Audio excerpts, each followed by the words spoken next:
അടൂർ കോട്ടമുകളിലെ വീടിനുള്ളിൽ നിന്ന് ഉയർന്ന വലിയ ബഹളം കേട്ടാണ് അയൽവാസികളും വാർഡ് കൗൺസിലറും ഓടിയെത്തിയത്. വീടിനുള്ളിൽ ഉണ്ടായിരുന്ന യുവാവിനോട് കതക് തുറക്കാൻ കർശനമായി ആവശ്യപ്പെട്ടു. തുടർന്ന് യുവാവ് കതക് തുറന്നതോടെ ഉള്ളിലെ കാഴ്ച കണ്ടു നിന്നവർ നടുങ്ങി. സ്റ്റെയർകേസിന്റെ പടിയിൽ ഷാളിൽ തൂങ്ങി നിൽക്കുന്ന നിലയിലായിരുന്നു യുവതി. തൂങ്ങി നിൽക്കുന്ന യുവതിയുടെ ശരീരത്തിൽ നിന്ന് രക്തം വാർന്നൊഴുകുന്നുണ്ടായിരുന്നു. വിവാഹിതയും ഒരു കുട്ടിയുടെ അമ്മയുമായ അടൂർ കോട്ടമുകൾ ഷിനാസ് മൻസിലിൽ ഷെഹനയാണ് ദുരൂഹ സാഹചര്യത്തിൽ വീടിനുള്ളിൽ ദാരുണമായി കൊല്ലപ്പെട്ടത്.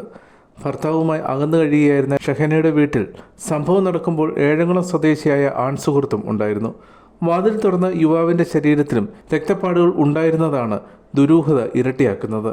തുടർന്ന് മിനിറ്റുകൾക്കകം അടൂർ പോലീസ് സ്ഥലത്തെത്തി ഈ യുവാവിനെ കസ്റ്റഡിയിലെടുത്തു. മൃതദേഹം കണ്ടെത്തിയ ഹാൾ, സ്റ്റെയർകേസ് പരിസരം, വീടിൻ്റെ മുൻവശം എന്നിവിടങ്ങളിലെല്ലാം രക്തത്തിൻ്റെ പാടുകൾ വീണുകിടപ്പുണ്ടായിരുന്നു. സാധാരണ ആത്മഹത്യാ കേസുകളിൽ കാണാത്ത തരത്തിൽ രക്തസ്രാവം ഉണ്ടായത് വലിയ ചോദ്യചിഹ്നം ഉയർത്തുന്നു. സംഭവത്തിൽ സമഗ്രമായ അന്വേഷണം ആരംഭിച്ചതായി അടൂർ ഡിവൈഎസ്പി VS പ്രദീപ് കുമാർ വ്യക്തമാക്കി. തൂങ്ങിമരണമാണെന്ന് ഒറ്റനോട്ടത്തിൽ തോന്നിക്കുമെങ്കിലും മരണത്തിന് മുൻപ് കടുത്ത ശാരീരിക ആക്രമണം നടന്നിട്ടുണ്ടെന്നാണ് പ്രാഥമിക അന്വേഷണം.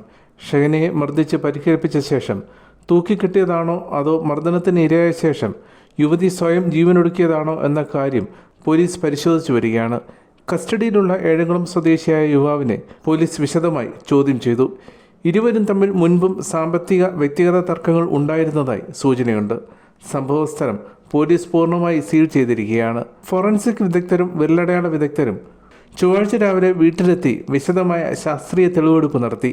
കസ്റ്റഡിയിലുള്ള യുവാവിൻ്റെ വസ്ത്രങ്ങൾ ഉൾപ്പെടെ പോലീസ് ഫോറൻസിക് പരിശോധനയ്ക്കായി അയച്ചിട്ടുണ്ട്.